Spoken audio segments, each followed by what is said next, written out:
యెహోవా నా కాపరి. అందరం కలిసి చదువుకుందాం. యెహోవా నా కాపరి, నాకు లేమి కలగదు. పచ్చిక గల చోట్లను ఆయన నన్ను పరుణ చేయుచున్నాడు. శాంతికరమైన జలముల యొద్ద నన్ను నడిపించున్నాడు. చివరి వచనం 6వ వచనం. నేను బ్రతుకు దినములన్నీయు కృపాక్షేమములు నా వెంట వచ్చును. చిరకాలము యెహోవా మందిరములో నేను నివాసము చేసేదను.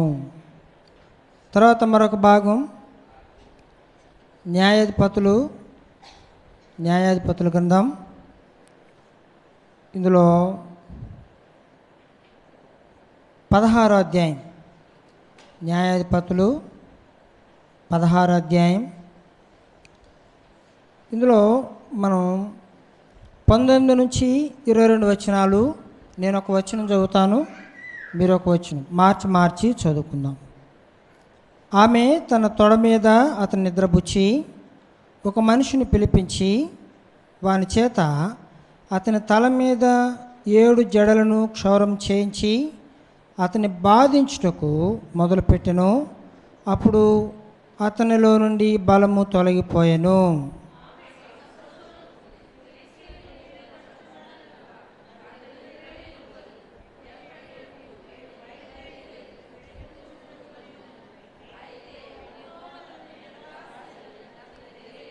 అప్పుడు ఫిలిష్తీయులు అతను పట్టుకొని అతని కనులను ఓడదీసి గాజు ఆకు అతను తీసుకుని వచ్చి ఇత్తడి సంఖ్యల చేత అతన్ని బంధించిరి.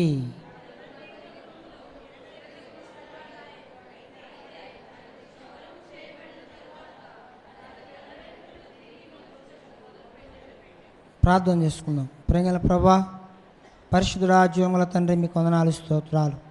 నీ వాక్యం ధ్యానిస్తున్నాక మాకు సహాయం చేయండి. నన్ను బలపరచండి ప్రభా. మీ సిలువ చాటు మరుగు చేయండి. మీ ఆత్మ కాపుదలు దయచేసి మాకు అనుగ్రహించి అయా జీవముగల నీ మాటలు, రక్షించే నీ మాటలు, బలపరిచే నీ మాటలు, ధైర్యపరిచే నీ మాటలు మాకు అనుగ్రహించి మీరే మహిమ పొందమని మీకే స్తుతులు చెల్లిస్తూ యేసయ్య నామమున ప్రార్థించి వేడుకొంచున్నాము తండ్రి. ఆమేన్. మనం చదివిన భాగంలో కీర్తనల గ్రంథంలో మనం చదివితే మొదటి వచనం, చివరి వచనం ఈరోజు ధ్యాన భాగం. అయితే ఆ మొదటి వచనంలో ఉన్న మాట ఏంటంటే యెహోవా ఎవరు కాపరంట? మన కాపరి. మన కాపరిగా ఉంటే ఏమి లేదు, లేమి కలుగదు. దేవుడు మన కాపరిగా ఉంటే మనకు లేమి ఉండదు. అంతేకాదు బ్రతుకు దినములన్నీ ఏమన్నాయంట?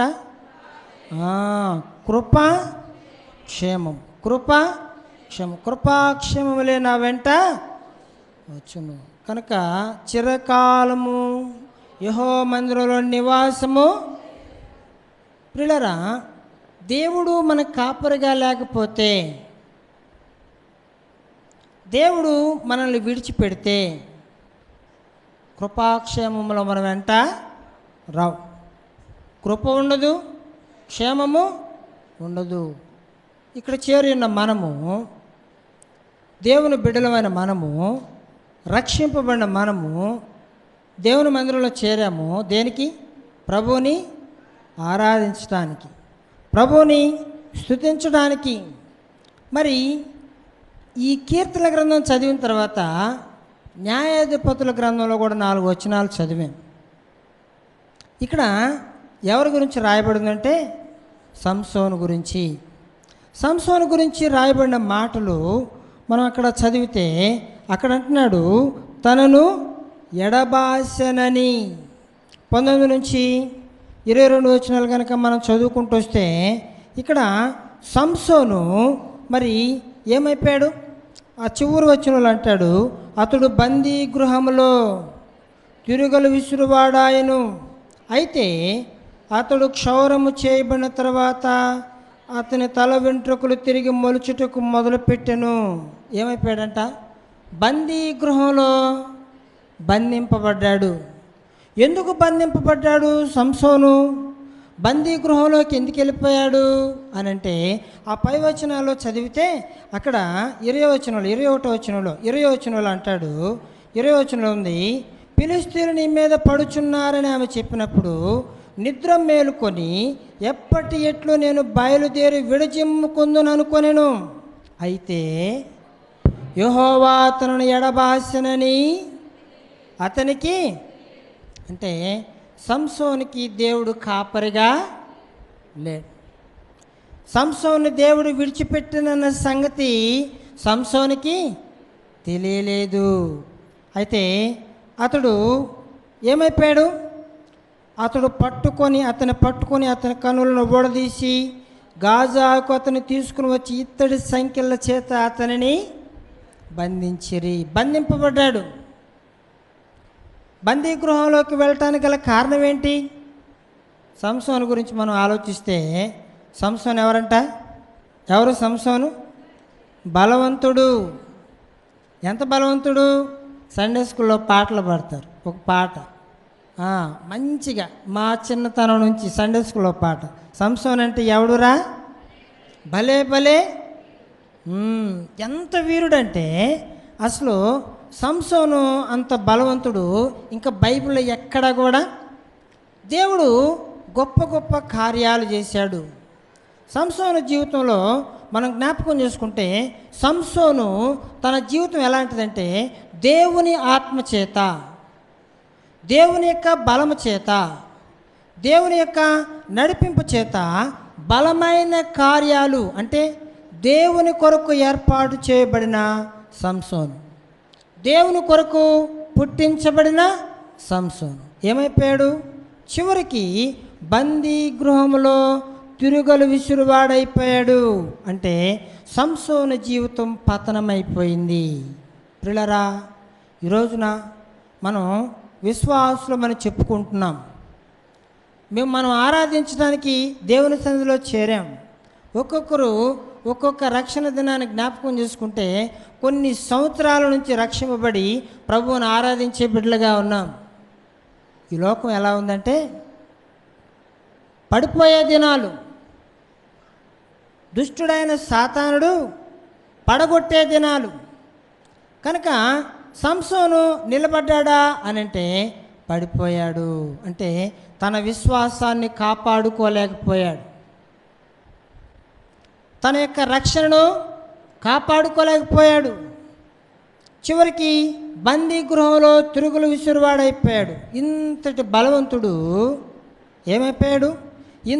బలవంతుడు ఏమైపోయాడంటే బలహీనుడైపోయాడు.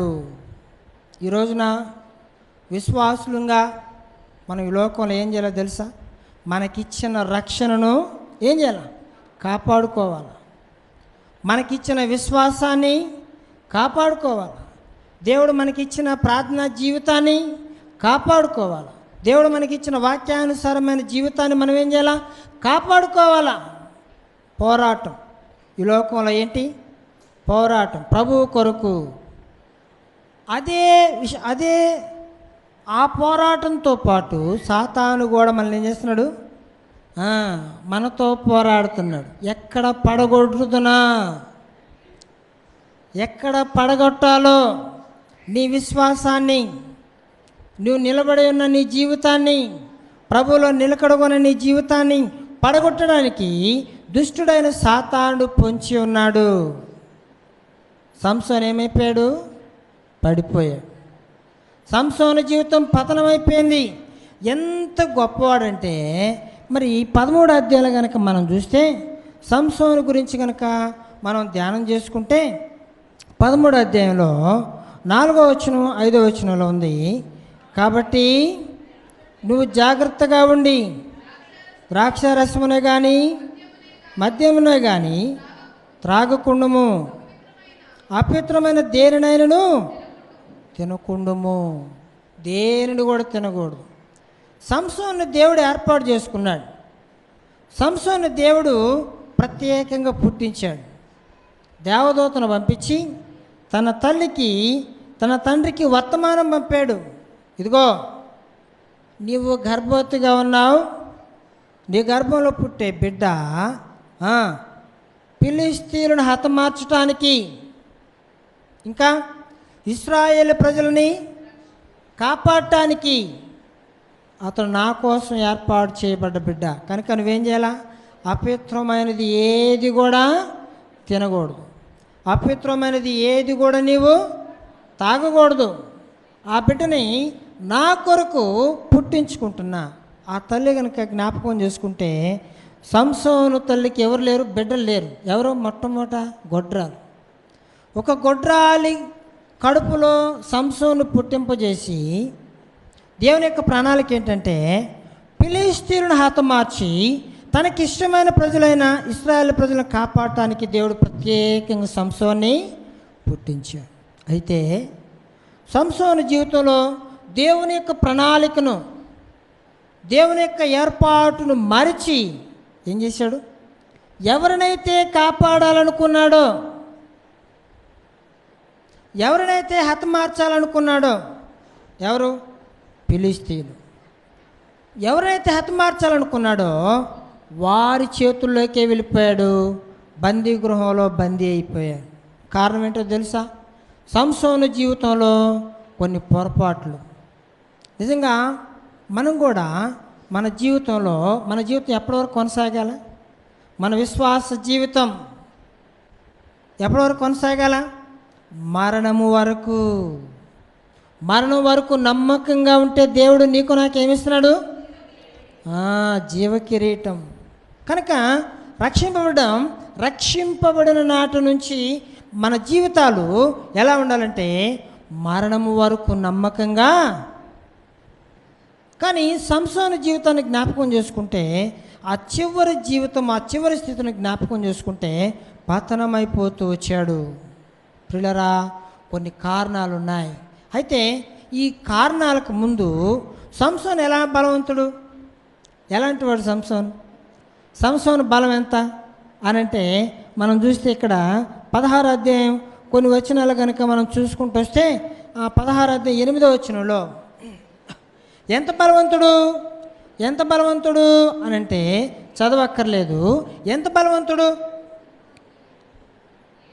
సంసోన్ని ఫిలిష్తీయులు పట్టుకోవడానికి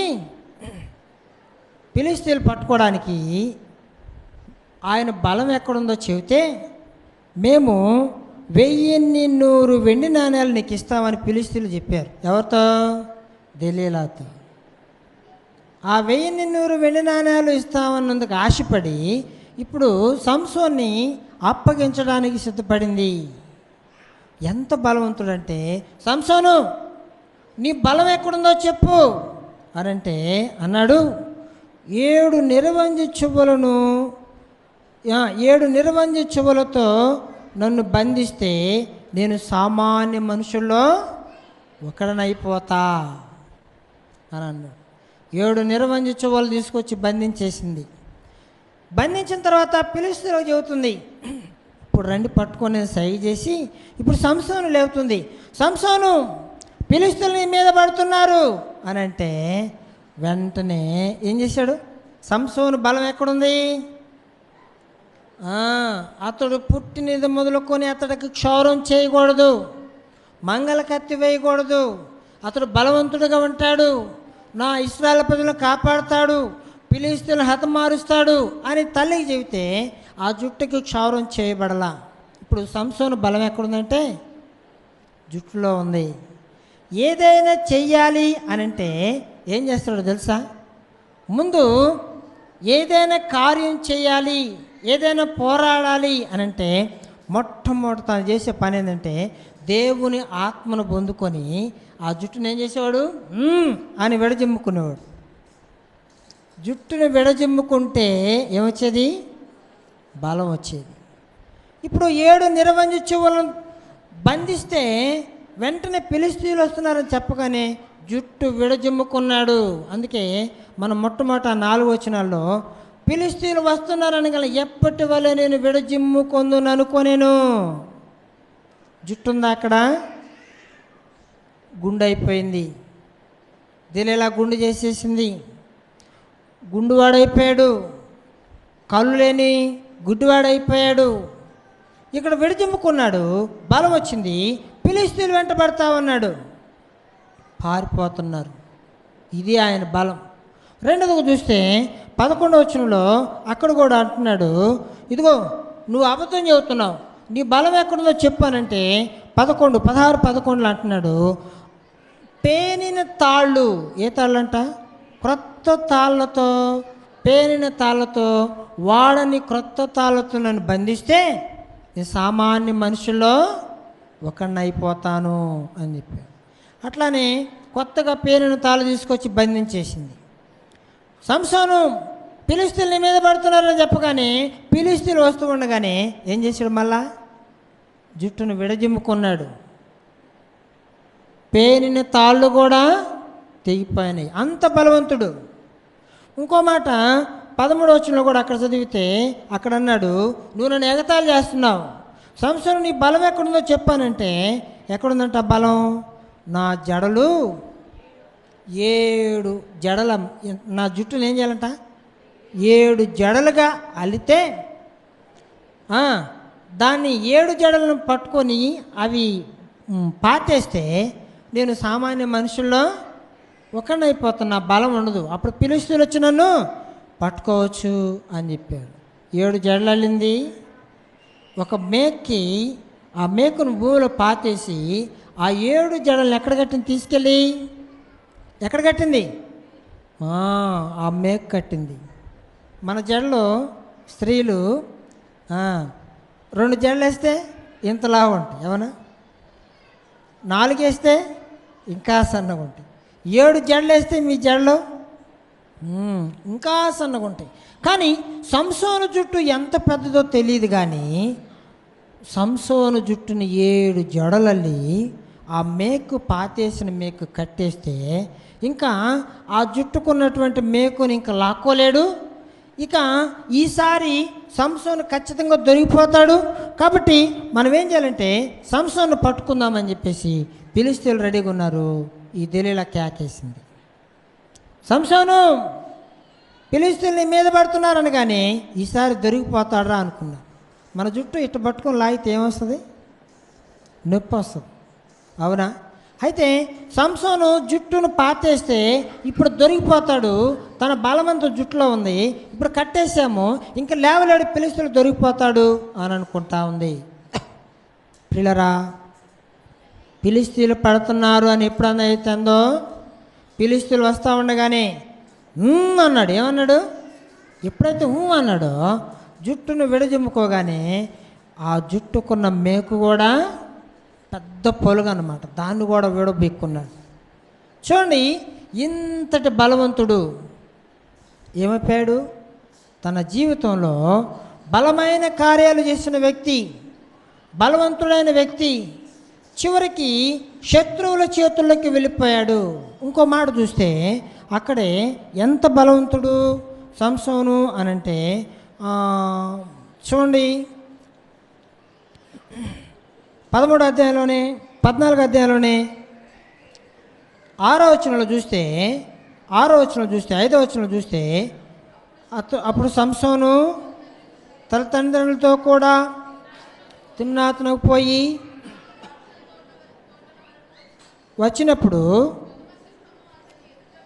కొదమసింహము అతని ఎదుటికి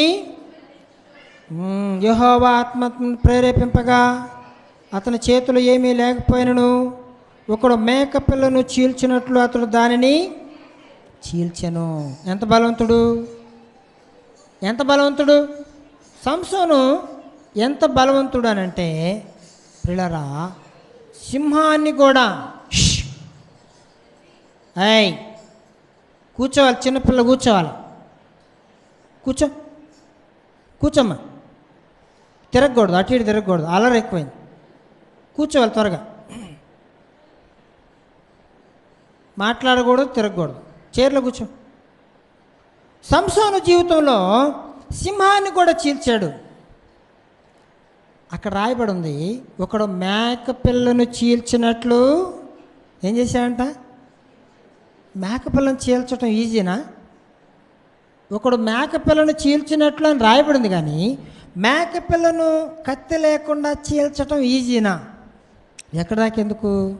ఒక కోడి పిల్లను కూడా మనం కత్తి లేకుండా చీల్చను. కోడి పిల్ల పేగు కూడా తెగదు మనకి, కానీ మేక పిల్లను చీల్చినట్లు చీల్చెను అని రాయబడింది. సంసోను జీవితంలో సింహాన్ని చీల్చినటువంటి బలవంతుడు, తాళ్ళను కూడా తుత్తునీలుగా చేసిన బలవంతుడు, దవడ ఎముక తీసుకొని ఏం చేశాడు?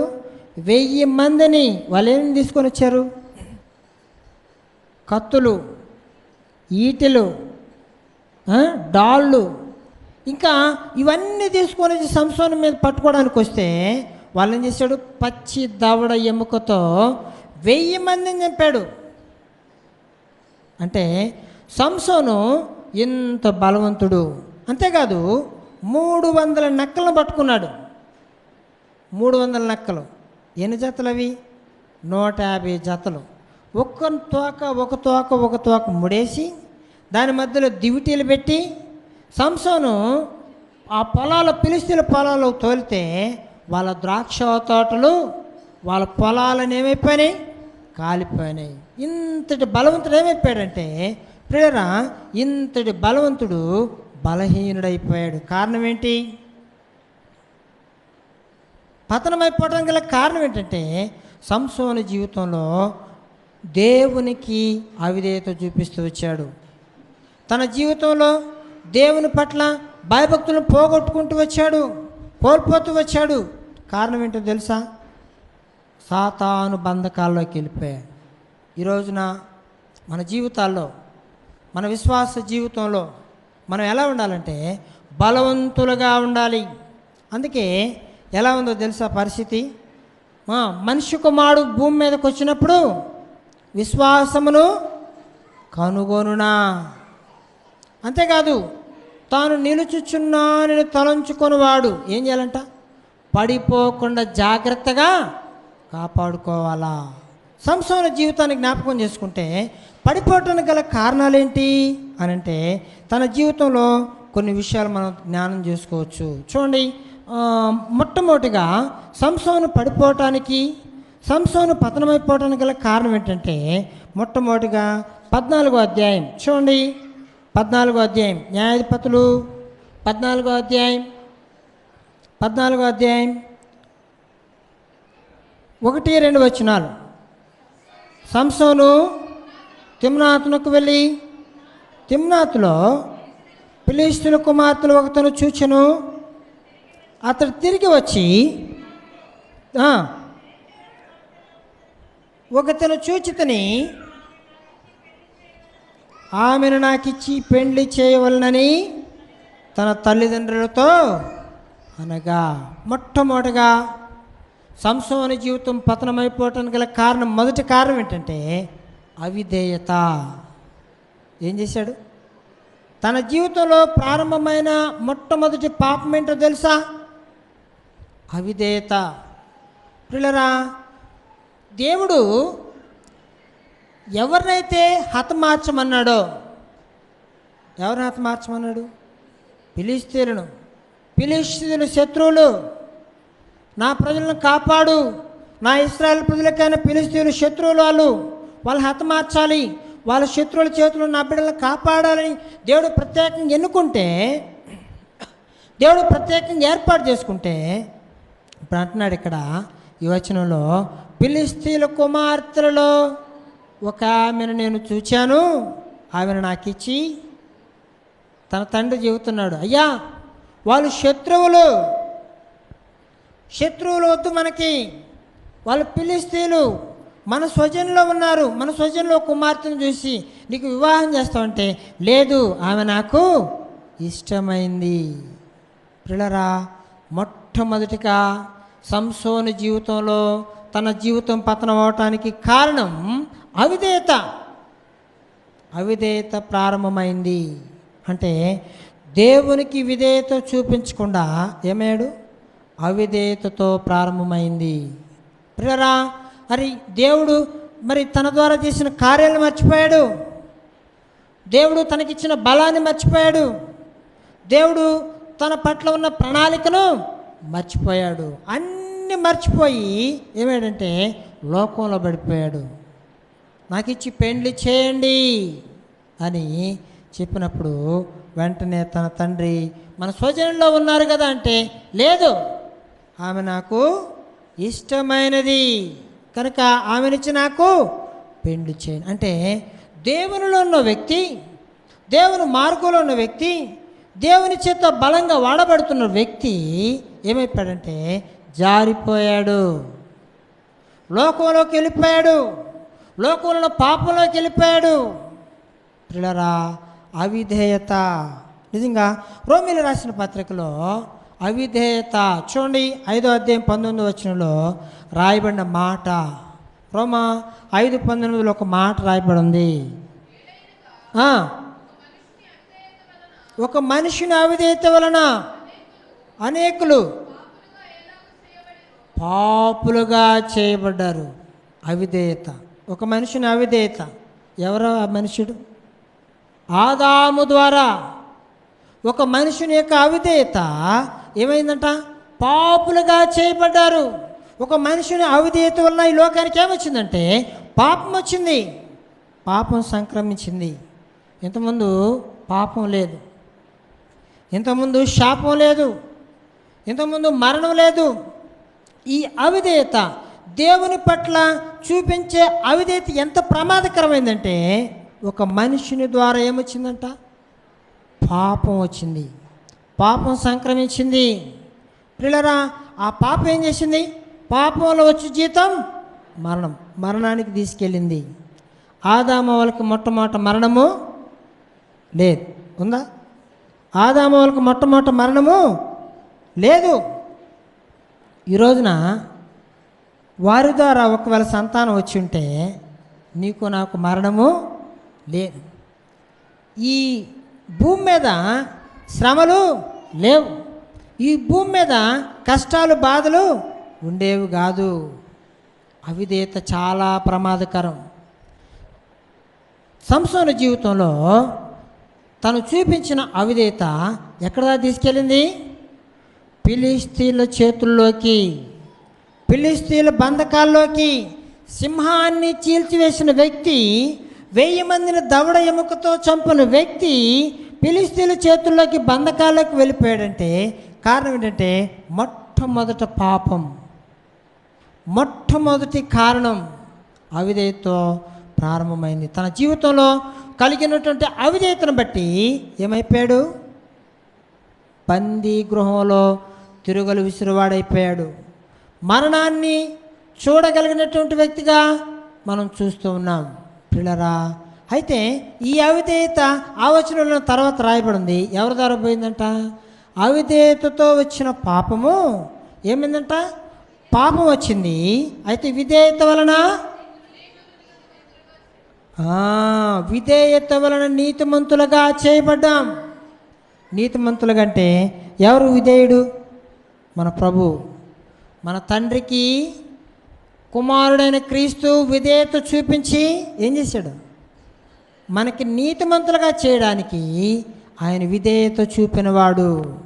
మొట్టమొదటి ఆదాము ద్వారా అవిధేయత వచ్చింది, అవిధేయత ద్వారా పాపం వచ్చింది, పాపం వల్ల మరణం వచ్చింది, ఆ మరణం నిత్య శిక్ష, అగ్నిగుండం వచ్చింది, నరకం.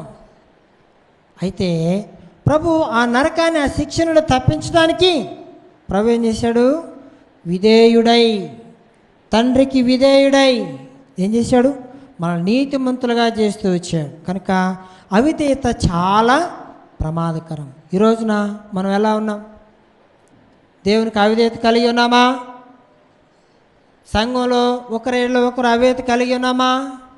సంఘంలో మరి దేవుని సేవకులకు, సేవకురాలకు అవిధేయత కలిగి ఉన్నామా? ఒకవేళ అన్నిటికంటే ముఖ్యంగా దేవునికి అవిధేయత కలిగి ఉన్నామా? సరి చేసుకోవాలా. విధేయులుగా ఉండాలని ప్రభువు కోరుకుంటున్నాడు. విధేయత మనల్ని ఏం చేస్తుంది? మనల్ని కాపాడేదిగా ఉంది. సంసోను జీవితంలో పడిపోవడం గల కారణం మొట్టమొదటిది అవిధేయత. రెండవది చూస్తే చూడండి, 16వ అధ్యాయం ఇందులో 4వ వచనం, 16వ అధ్యాయం 4వ వచనం. పిమ్మట అతడు సోరేకు లోయలోనున్న దెలీలా అను స్త్రీని. రెండవ కారణం ఏంటో తెలుసా? రెండవ కారణం సంసోను పడిపోవటానికి, తన జీవితం పతనమైపోవటానికి, నాశనమైపోవటానికి గల కారణం ఏంటంటే, రెండవది తను లోకాన్ని ప్రేమిస్తూ వచ్చాడు. దెలీలా అను స్త్రీను మోహింపగా. పిల్లరా, ఈ లోకంలో చాలాసార్లు ఏం చేస్తారు?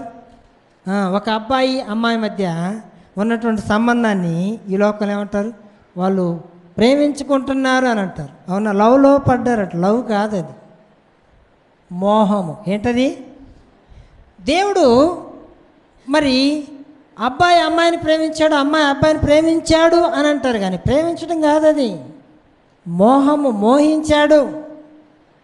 కానీ ప్రేమ అనేది ఏంటంటే, దేవుడు మన పట్ల ఏం చేశాడంట? ప్రేమ కలిగి ఉన్నాడు. అది ప్రేమ. మనం నశించిపోతూ ఉంటే ఈ లోకానికి వచ్చి మన కొరకు ప్రాణం పెట్టాడే, అది దేవుని ప్రేమ మన పట్ల. తల్లి బిడ్డల పట్ల ఏం కలిగి ఉంటుంది? ప్రేమ. తండ్రి బిడ్డల పట్ల ఏం కలిగి ఉంటుంది? ప్రేమ. పిల్లలు తల్లిదండ్రుల పట్ల ఏం కలిగి ఉంటారు? ప్రేమ. ప్రేమ అంటే అది.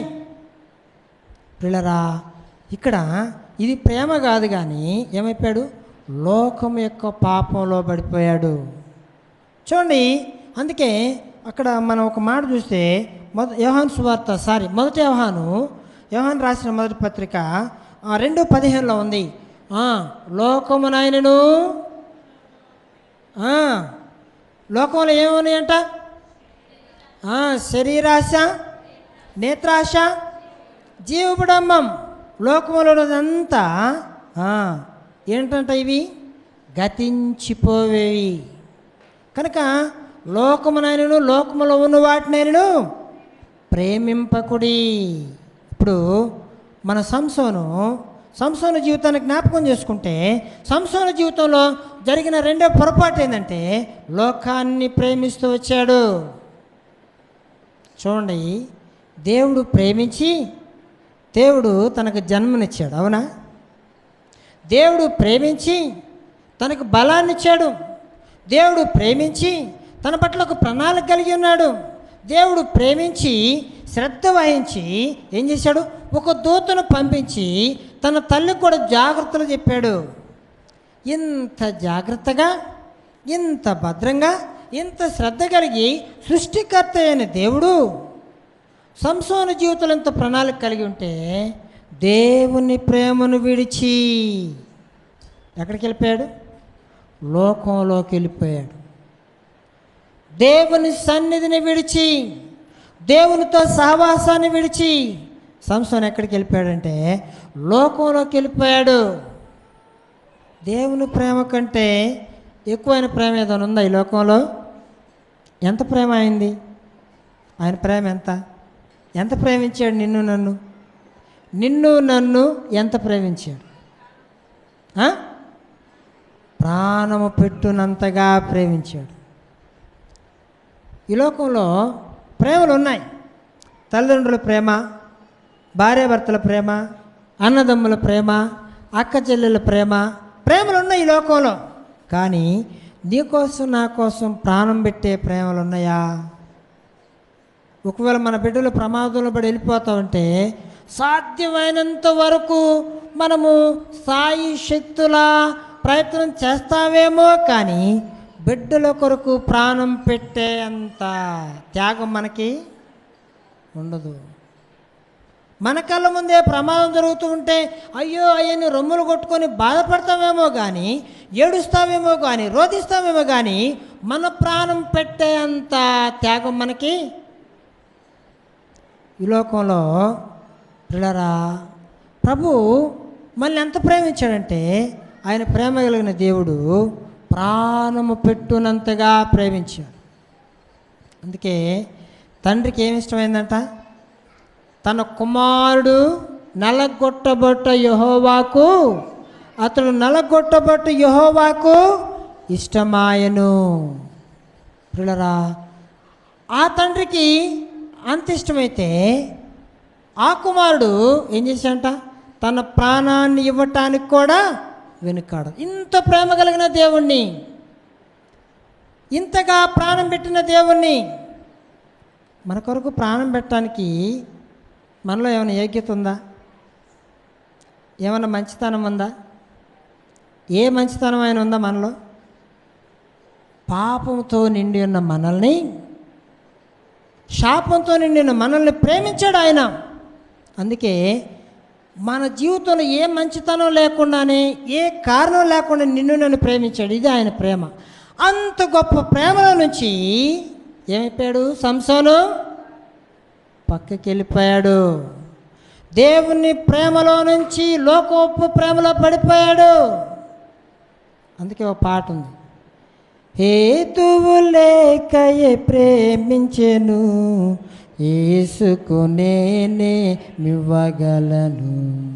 హేతువు లేకయే ప్రేమించెను, యేసుకు నేనే మివ్వగలను. హల్లెలూయా హల్లెలూయా హల్లెలూయా హల్లెలూయా హల్లెలూయా అని పాడెదను, ఆనందముతో సాగెదను, ఆనందముతో సాగెదను. ఏ కారణం లేకుండానే దేవుడు నిన్ను ప్రేమించాడు. ఆయన ప్రేమ, నీ పైన నా పైన ఉన్న ప్రేమ ఆయన ఏం చేసిందంటే సిలువెక్కించింది. నీ పైన నా పైన ఉన్న ప్రేమ ఆయన ఏం చేసిందంటే చివరి బొట్టు వరకు రక్తం కారేదిగా చేసింది. ప్రియులారా, ఈ లోకంలో నశించి నరకానికి ఏడవబడుతున్న మన జీవితాలని ఎవరు జ్ఞాపకం చేసుకోలేదు. కానీ నశించి నరకానికి ఏడవబడుతుంటే నరక పంచులో పయనిస్తున్న మనల్ని పట్టుకొని ఏం చేశాడు? ప్రభు లాగాడు. అందుకే నీవు నేను రక్షింపడ్డాం, ప్రభువుని ఆరాధించి బిడ్డలుగా ఉన్నాం, విశ్వాసులుగా ఉన్నాం, పడిపోకుండా ఉన్నాం, నిలబడి ఉన్నాం. కారణం ఏంటంటే ఆయన ప్రేమ. ఇంత గొప్ప ప్రేమ నుంచి ఏం చేశాడో తెలుసా? సంసోను పక్కకి వెళ్ళిపోయాడు. ఈ రోజున ప్రభు ప్రేమకు దూరం అయితే, ప్రభు సన్నిధికి దూరం అయితే, ప్రభు యొక్క వాక్యానికి దూరం అయితే మన జీవితాల్లో ఏమో తెలుసా? సంసోను జీవితం వల్లే పతనం అయిపోయింది. కనుక మరి మన జీవితాలు ఎలా ఉండాలంటే ఆరంభము నుండి రక్షణ పొందిన ఆరంభము నుండి మరణం వరకు ఎవరైతే ఈ లోకంలో విశ్వాసాన్ని కాపాడుకుంటారో, రక్షణను కాపాడుకుంటారో వారే ఎత్తబడేది, వారే ప్రభు రాజ్యానికి సిద్ధపడిన వారు, వారే ప్రభు రాజ్యంలో ఉండేది. ఎంతోమంది ఈ లోకంలో ఆరంభం బాగానే ఉంటుంది, కొన్ని సంవత్సరాలు గడిచిన తర్వాత వారి విశ్వాస జీవితం ఏమైపోతుంది? మధ్యలోనే ఆగిపోతుంది. ప్రయోజనం ఉందా? అందుకే నీకు కలిగిన దానిని ఏం చేయాలంట? జాగ్రత్తగా పట్టుకో. ఏం కలిగింది నీకు నాకు? రక్షణ. జార విడిచిదవేమో, జాగ్రత్తగా పట్టుకో. జాగ్రత్తగా పట్టుకోవాలా మనకు కలిగిన రక్షణను. అయితే సంసోను జీవితాన్ని జ్ఞాపకం చేసుకుంటే జారిపోయాడు, పడిపోయాడు. దేవుని ప్రేమ నుంచి, అంత గొప్ప ప్రేమ నుంచి పడిపోయి లోక ప్రేమలో పడిపోయాడు. ఈనాడు పిల్లరా, లోక ఆశల్లో ఒకవేళ ఇంకా జీవిస్తున్నామా? రక్షింపబడిన తర్వాత కూడా విశ్వాసిగా ఉంటూ మనం ఒకవేళ ఈ లోక ఆశల్లో బ్రతుకుతున్నామా ఇంకా? అందుకే అంటున్నాడు, లోకమునైనను లోకములో ఉన్న వాటినైనను ప్రేమింపకుడి. సంసోను చేసిన పని ఏంటంటే లోకంలోనే ఉన్నాడు, లోకాన్ని ప్రేమించాడు. నిజంగా అవి నిలిచేవి కాదు, లోకాన్ని ప్రేమించి రెండవదిగా ఆ పొరపాటును బట్టి సంసోను ఎక్కడికి వెళ్ళిపోయాడంటే మరణానికి అప్పగించబడ్డాడు. రెండవ కారణం లోకాన్ని ప్రేమిస్తూ వచ్చాడు. మూడవదిగా చూస్తే, మూడవదిగా చూడండి, మూడవ మాట తన పొరపాటు, తను పతనం అయిపోవటానికి గల కారణం మూడవ మాట చూస్తే చూడండి, 16 అధ్యాయంలోనే 16 అధ్యాయం 16 వచనం 16 అధ్యాయం 16 వచనం ఆమె అనుదినమును మాటల చేత అతన్ని బాధించి తొందర పెట్టుచున్నందున అతడు ప్రాణము విసిగి చావగోరెను. మూడో మాట ఏంటో తెలుసా? ఏంటి మూడోది? ఆమె అనుదినము మాటల చేత తొందర పెట్టుచున్నందున ఏమైపోయాడంట? ఏమనుకున్నాడంట? విసిగి చావగోరెను. ఈ భాగంలో మూడో మాటలో మనకేమర్థమవుతుంది? మూడో మాటలో తను చేసిన పొరపాటు ఏంటో తెలుసా? మూడో మాటలో అనుదినము తను ఎక్కడున్నాడు? దేవుని సన్నిధిలో ఉండవలసిన వ్యక్తి, దేవునితో సహవాసాన్ని కలిగి ఉండవలసిన వ్యక్తి, దేవునితో బలమైన కార్యాలు చేసిన వ్యక్తి ఏమైపోయాడు? ఆమె అనుదినము అతని బాధించి తొందర పెట్టుచున్నందున. ప్రతి దినము బాధ పెడతా ఉంది. నీ బలం ఎక్కడుందో చెప్పు, నీ బలం ఎక్కడుందో చెప్పు. అనుదినము బాధ పెడుతుంది. అనుదినం అంటే ఇప్పుడు ఎక్కడున్నాడు? ప్రతి దినము దెలీలా దగ్గరే ఉన్నాడు. అంటే ఉండవలసిన స్థలంలో ఉండకుండా ఉండకూడని స్థలంలో ఉన్నాడు. దేవుడు ఏర్పాటు చేసుకుంది సంసోన్ని. ఎందుకేనా అంటే తన సమయాన్ని, అనుదినము అంటే తన సమయాన్ని వృధా చేస్తూ వచ్చాడు. అందుకే బైబిల్లో ఒక మాట ఉంది. ఏమంటా మాట? ఎఫెసీ 5:15 ఉంది. సమయమును పోనీయక దినములు చెడ్డవి గనుక ఏం చేయాలంట? 5:15 ఏమనుంది? దినములు చెడ్డవి గనుక సద్వినియోగం చేసుకొనుచు అజ్ఞానం వలె కాక జ్ఞానము కలిగి నడుచుకున్నట్లు. ఏం కలిగి నడుచుకోవాలంట? జ్ఞానము కలిగి నడుచుకోవాలా? ప్రియులారా, జ్ఞానం కలిగి నడుచుకోవాలి. లోకంలో ఏం లేదు? సమయం లేదు. లోకంలో భయంకరమైన పరిస్థితులు వింటున్నామా? యూట్యూబ్లో ఓపెన్ చేయగానే యుద్ధ సమాచారాలు, ఓపెన్ చేయగానే మొన్న ఎక్కడో యూట్యూబ్లో కడపలో 2 కేసులు వచ్చినట్టు. ఏ కేసులు? కరోనా కేసులు అంట. 2 కేసులు ఓపెన్ చేస్తే యుద్ధాలు, భూకంపాలు, కరువులు, భయంకరమైన పరిస్థితుల్లో మనం జీవిస్తూ ఉన్నాం. ఏం లేదంట? సమయము లేదు. సమయం లేదు. సద్వినియోగం చేసుకోవాలి. దినములు చెడ్డగా ఉన్నాయి, మనల్ని కాపాడుకోవాలి, ప్రభు కొరకు నమ్మకంగా జీవించాలి అనే పోరాటంలో మనం ఉండాలి. కానీ సంసోను ఎలా ఉన్నాడు? తన సమయాన్ని పోగొట్టుకున్నాడు. తన సమయాన్ని వృధా చేసుకుంటూ వచ్చాడు. దెలీలా దగ్గర తన కాలాన్ని, తన బలాన్ని, తన సమయాన్ని వృధా చేసుకుంటూ వచ్చాడు. పిల్లరా, మన సమయం దేవునికి ఇస్తున్నామా? మన సమయాన్ని వృధా చేస్తున్నామా? ప్రపంచ సర్వే ప్రకారం ఒకవేళ మన జీవితం 60 సంవత్సరాలు అనుకుందాం. ఎన్ని సంవత్సరాలు? 60. 60 సంవత్సరాల్లో మహా బలంగా ఆరోగ్యంగా ఉండగలిగితే 60. 50 సంవత్సరాలు, 40 సంవత్సరాలకే ఏమొచ్చేస్తున్నాయి? మోకాళ్ళ నొప్పులు వచ్చేస్తున్నాయి. 40కే ఇంకా 50 అంటే ఇంకా మెట్లెక్కలేని పరిస్థితి. 60 అంటే ఇంకా ఆ పరిస్థితి వేరుగా ఉంటుంది. ప్రపంచ సర్వే ప్రకారం ఒక వ్యక్తి జీవితం 60 సంవత్సరాలు, 60 సంవత్సరాలు వేసుకుంటే జీవించే కాలం 60 వేసుకుందాం చాలు.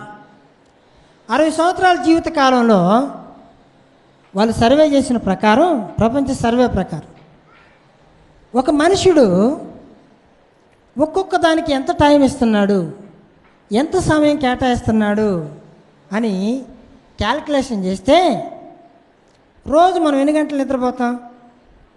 60 సంవత్సరాల జీవిత కాలంలో రోజు మనం ఎన్ని గంటలు నిద్రపోతున్నాం? ఎన్ని గంటలు? 8. 6 గంటలు నిద్రపోయి లేస్తున్నామా? కరెక్ట్గా 6 అంటే 6 కాదు. మనం 10 గంటలు నిద్రపోయినా, ఉదయాన్నే 6కి లేచినా, ఉదయాన్నే 6 గంటలకు లేచినా ఎన్ని గంటలు మొత్తం? 8 గంటలు. మళ్ళా మధ్యాహ్నం 1 గంట, అరగంట మళ్ళీ పండుకుంటాం కూడా. 9 గంటలు వేసుకోవాలి లెక్క. ఆ టైం కూడా వద్దు. కరెక్ట్గా 10 నుంచి 6 గంటల వరకు రాత్రి పండుకునే సమయాన్ని క్యాలిక్యులేషన్ చేస్తే రోజుకి ఒక వ్యక్తి పండుకునే సమయం రెస్ట్ ఎన్ని గంటలు? 8 గంటలు.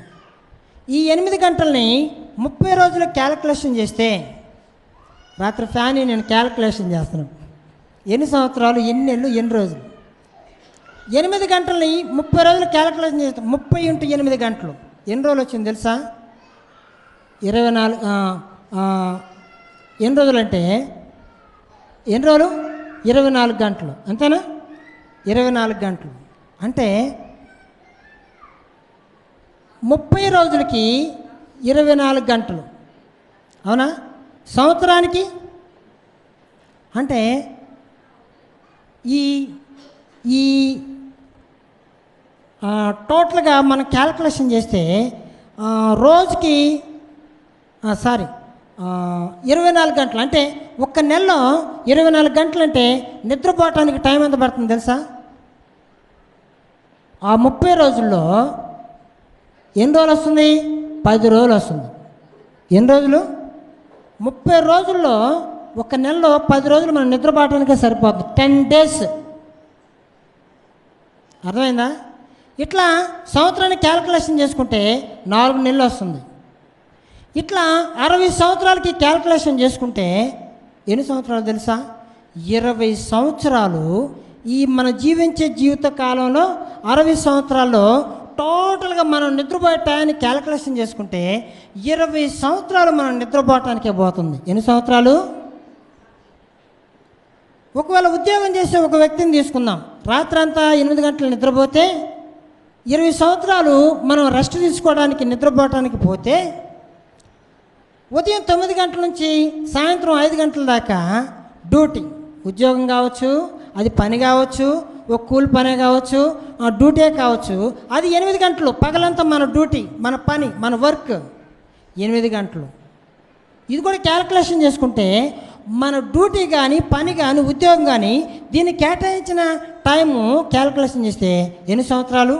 ఈ నిద్రకి సేమ్ ఎన్ని సంవత్సరాలు వచ్చిందో మనం పని చేసుకోవడానికి, మనం బ్రతకడానికి దానికి వచ్చే టైం కూడా 20 సంవత్సరాలు. అంటే ఒక వ్యక్తి తను బ్రతకడానికి చేసే పని, ఉద్యోగము, డ్యూటీ ఎన్ని సంవత్సరాలు పోతుందంట?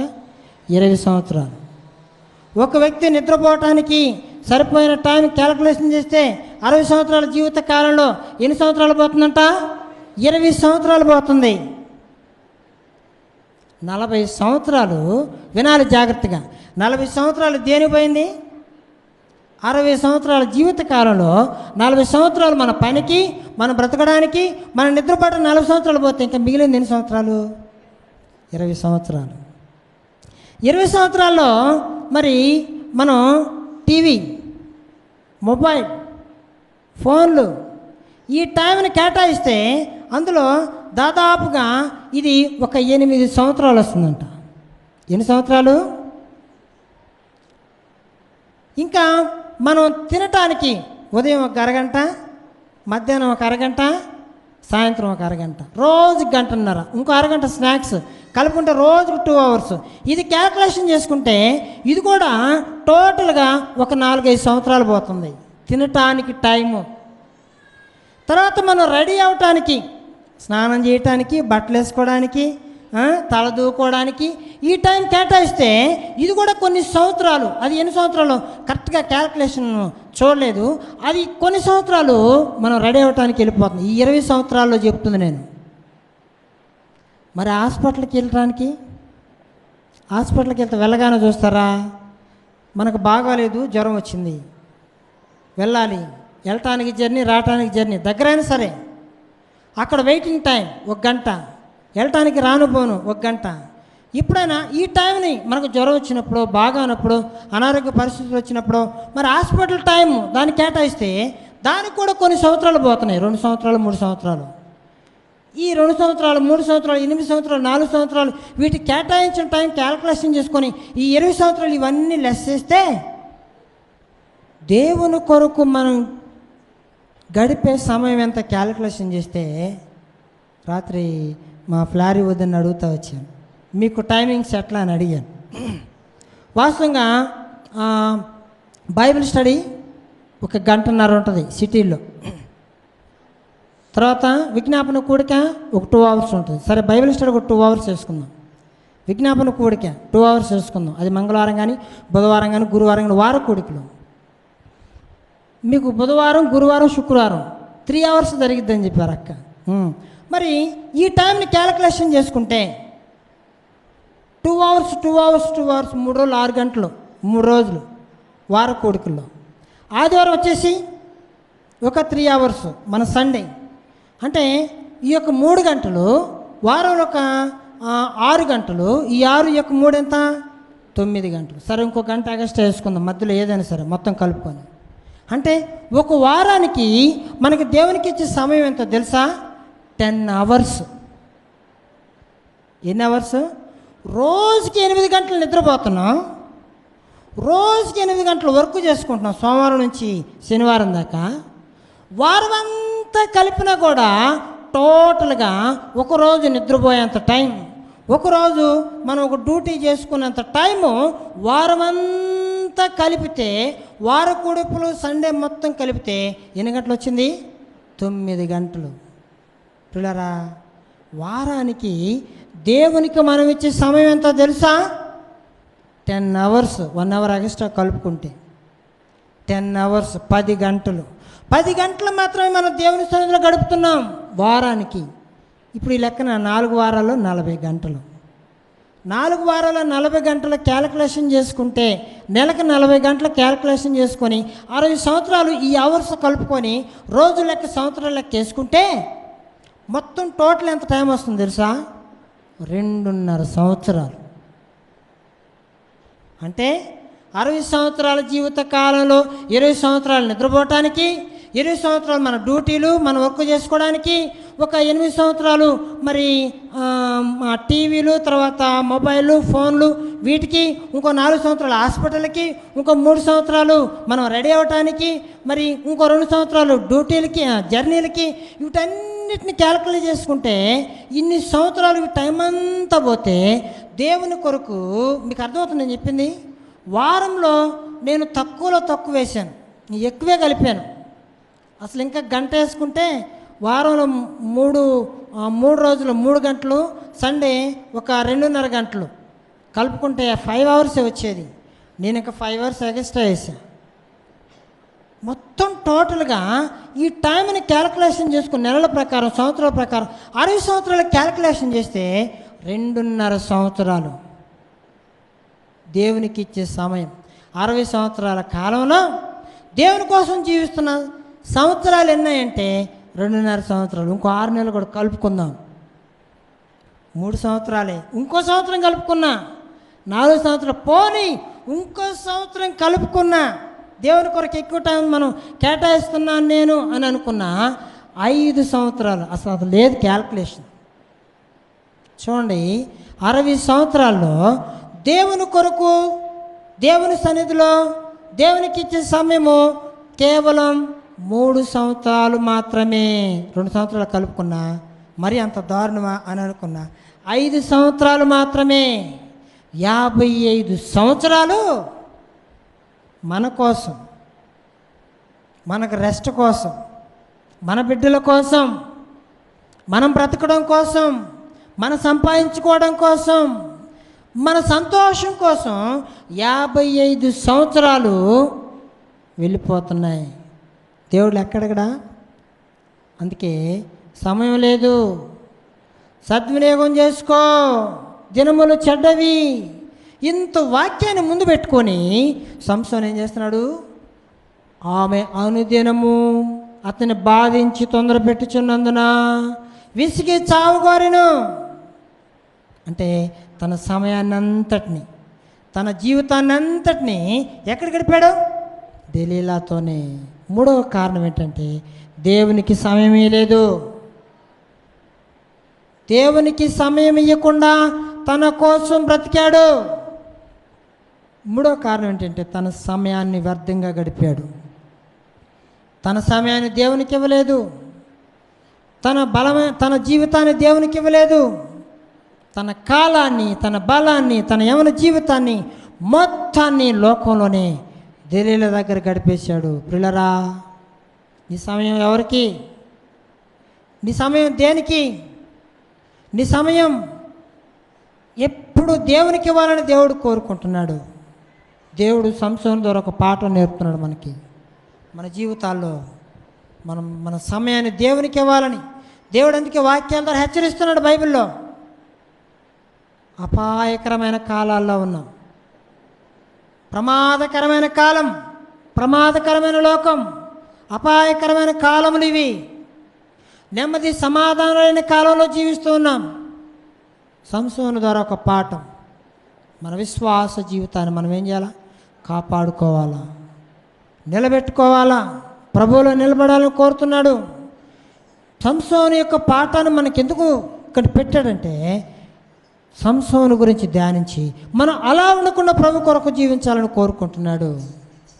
దేవునికి సమయం ఇద్దాం. మూడవ పొరపాటు, సంసోను జీవితంలో తన సమయాన్ని లోకంలో పాపానికి ఇచ్చాడు.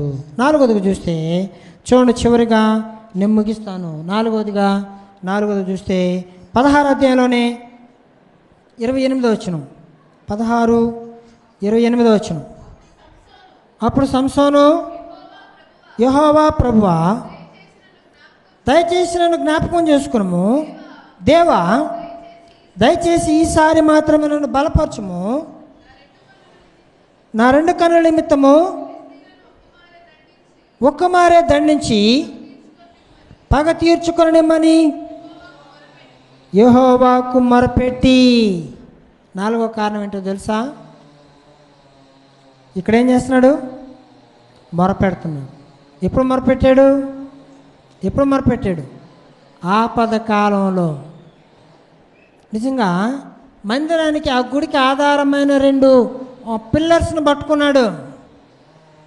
ఇక్కడి నుంచి పరిగెత్తుకుంటూ వెళ్ళి ఎగిరి ఆ గోడని కాలుతో కొడితే గోడ పెయింట్ ఊడిద్దా? మనకి గోడ పెయింట్ ఊడిద్దా? పెయింట్ కూడా ఊడదు. కానీ సంసోను ఎంత బలవంతుడు! ఆ పిల్లర్స్ని పట్టుకొని గట్టిగా లాగితే పిల్లర్స్ పడిపోయి అందులో ఉన్న పిల్లలు, పెద్దలు, మరి వృద్ధులు అందరూ సుమారుగా 3,000 మంది ఏమైపోయారు తెలుసా? ఆ గుడి కూలిపోయి మరణించే టైంలో ఆ 3,000 మంది కూడా చనిపోయారు. వాళ్ళు కేకలేసిన కేకలు ఏంటో తెలుసా? సంసోను, సింహాన్ని చంపితివే. సంసోను, 1000 మందిని పచ్చి దవడ ఎముకతో చంపితివే. తాళ్ళను కట్టేస్తే తాళం తెంచుకుంటువే. నీ బలం ఏమైపోయింది? నీ శక్తి ఏమైపోయింది?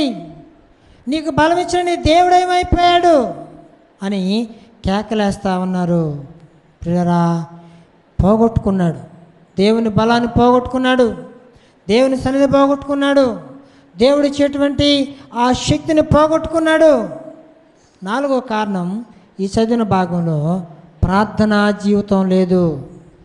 ఎప్పుడు మొరపెట్టాడంటే, ఎప్పుడైతే తనకు ఆపద వచ్చిందో, ఎప్పుడైతే తనకు శ్రమ వచ్చిందో అప్పుడు, అయ్యా నన్ను ఒక్కసారే, ఏమంటున్నాడు?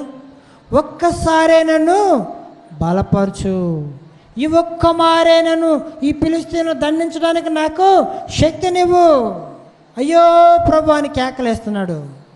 అంటే సంసోను జీవితంలో 4వదిగా తన జీవితంలో ప్రార్థనా జీవితం లేదు. ఇది 4వ పొరపాటు.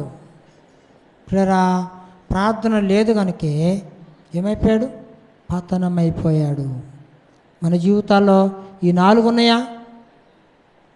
ఒకవేళ లేకపోతే మనం ఏం చేయాలా?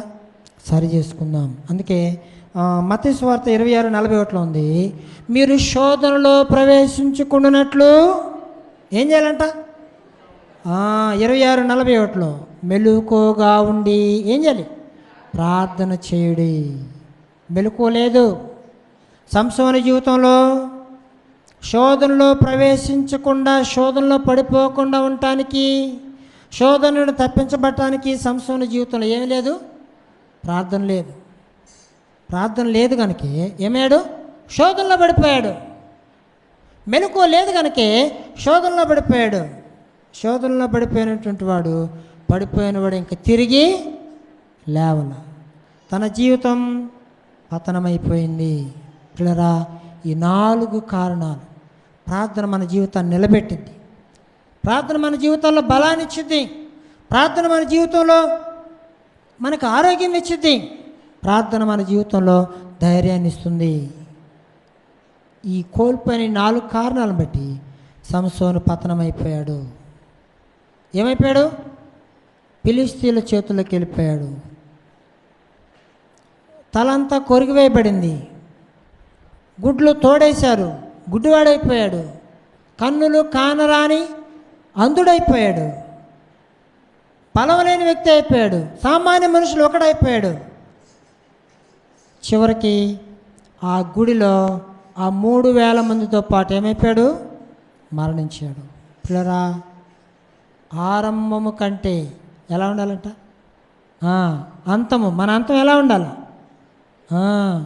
ఆరంభము అంటే ఆరంభంలో చాలా హుషారుగా, చాలా ఆసక్తిగా, రక్షింపబడిన దినాల్లో వారకూడికలు మిస్ అవ్వకుండా, ప్రార్థనలో, వాక్యంలో అన్నింటిలో బలంగా ఉన్నాం. సంవత్సరాలు గడిచే కొద్దీ ఏం కాకూడదు? మన విశ్వాసం సన్నగిల్లకూడదు. సంవత్సరాలు గడిచే కొద్దీ మన ప్రార్థనా జీవితము సన్నగిల్లకూడదు. సంవత్సరాలు గడిచే కొద్దీ మన ప్రేమ దేవుని పైన, మన ప్రేమ చల్లారకూడదు. ప్రతి దినం ఏం చేయాలంట? ఆత్మీయంగా అభివృద్ధి పొందాలి. మనం సంవత్సరాలు గడిచే కొద్దీ మనం ఏమైపోతున్నాం తెలుసా? మరణానికి సమీపం అవుతున్నాం అని అర్థం. సంవత్సరాలు గడిచే కొద్దీ దేవుని రాజ్యానికి సమీపం అవుతున్నాం అని అర్థం. ఇంకా సమీపమయ్యే కొద్దీ ఏం చేయాలి? మనం ఇంకా జాగ్రత్త పడాలా. కనుక మొట్టమొదటి సంసోను జీవితంలో పతనమయ్యటం మొదటి కారణం 14:2 అవిధేయత. రెండవ కారణం 16:4 ఉంది, లోకాన్ని ప్రేమిస్తూ వచ్చాడు, మోహింపగా. మూడవ కారణం 16:16 ఉంది, అనుదినము తన సమయాన్ని వ్యర్థం చేసుకున్నాడు. దేవునికి సమయం ఇవ్వలేదు, సమయాన్ని వ్యర్థం చేసుకున్నాడు. నాలుగవది ఇక్కడ 28లో ఉంది, మొరపెట్టాడు. అంతకుముందు మొరపెట్టిన వాడు ఆపదలో మొరపెట్టాడు. అంటే ప్రార్థనా జీవితం ఈ 4 కారణాలను బట్టి పతనమైపోయాడు. తన జీవితం పతనమైపోయింది. కనుక జ్ఞాపకం చేసుకుందాం, సంసోను వలె కాదు కానీ మనకు కలిగిన రక్షణను భద్రం చేసుకుందాం. దుష్టుడైన సాతానుడు ఎలా ఉన్నాడు? ఎవరిని మృంగుదునా?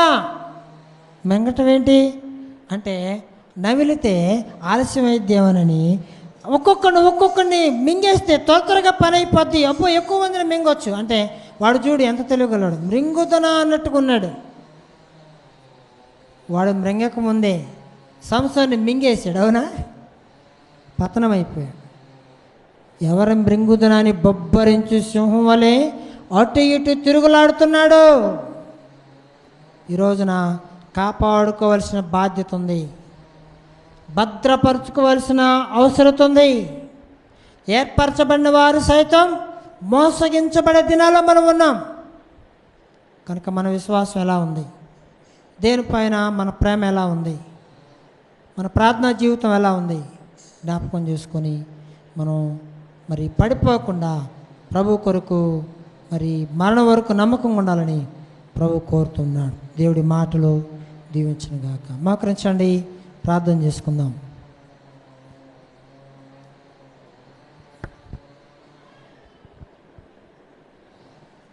ప్రేమల ప్రభా, పరిశుద్ధుడా, జీవముల తండ్రి, మీ ఘనమైన పాదాలకు వందనాలు, స్తోత్రాలు.